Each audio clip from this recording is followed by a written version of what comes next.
Lego. You know the name. It's way more than just a toy, right? It's this cultural icon, a whole system for creativity that pretty much everyone has a memory of.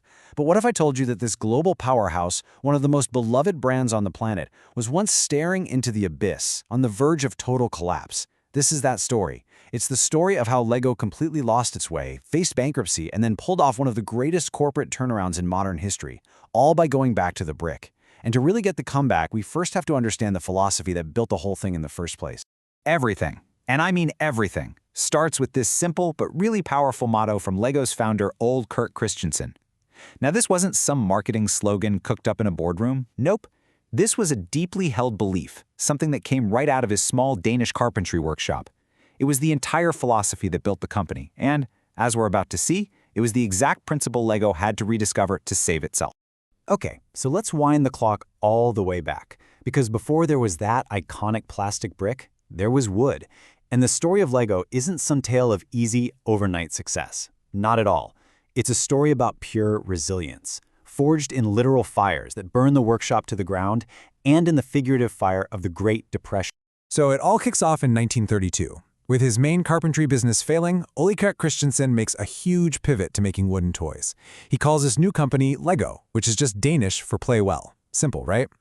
The jump to plastic happens in 1949, but honestly, those early bricks didn't really work that well. The true magic moment, the one that changed absolutely everything, comes in 1958. That's when his son, Godfred, patented this simple but totally ingenious stud and tube design. That's what created the clutch power, that satisfying click that turned a simple toy into a whole, infinite system for creativity. For decades, that system fueled some seriously incredible growth. But by 2003, the company was in a death spiral. And this number is just staggering. Lego, the toy company we all know and love, was hemorrhaging $1 million a day. That's right, the brand that literally defined creativity was on the fast track to total bankruptcy. So what happened? I mean, how did a company built on such a strong, simple idea lose its way so completely? Well, the answer lies in something we can call the complexity trap. In a desperate attempt to stay relevant in a changing world, Lego just forgot what made it special in the first place. The numbers, they just paint a devastating picture. Sales were plummeting by 30% year over year. The company was drowning in $800 million of debt and had this terrifyingly negative cash flow. This wasn't just a bad quarter, you know?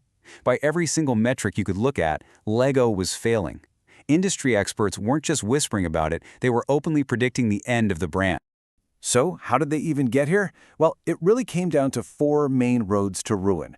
First, they just chased every trend, slapping the Lego name on everything from watches to theme parks to clothing, totally diluting what the brand meant. Second, this led to insane overexpansion. At their peak, they were making over 7,000 unique parts. Can you imagine the logistical and financial nightmare?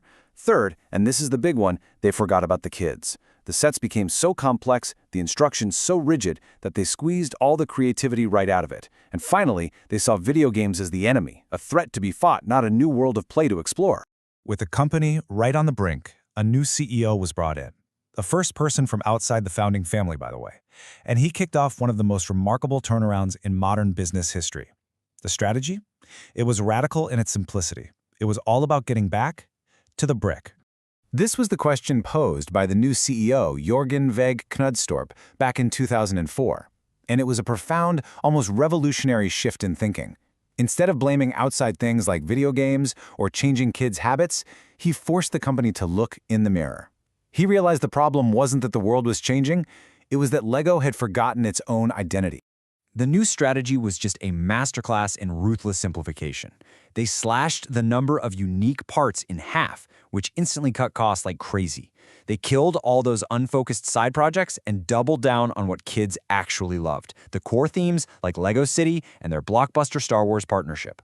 And crucially, they finally started listening to their most passionate fans, creating platforms like Lego Ideas to turn their customers into co-creators. So once the core business was stable, Lego was ready to expand again. But this time, it was totally different. It wasn't about diluting the brand anymore. It was about strategically building an entire universe around the brick, creating a whole ecosystem of play. This new ecosystem was built on four key pillars. First, they absolutely mastered strategic partnerships, brilliantly tapping into the massive fan bases of giants like Star Wars and Harry Potter. Second, they finally embraced the digital world as an ally. Blockbuster video games and the Lego Movie didn't steal toy sales, they supercharged them. They also discovered this huge, untapped market, adult fans of Lego, or AFOLs, by creating complex, amazing sets just for them. And all of this just built a powerful, loyal community around a shared love for the brick. And the result of all this? Well, it worked. Spectacularly.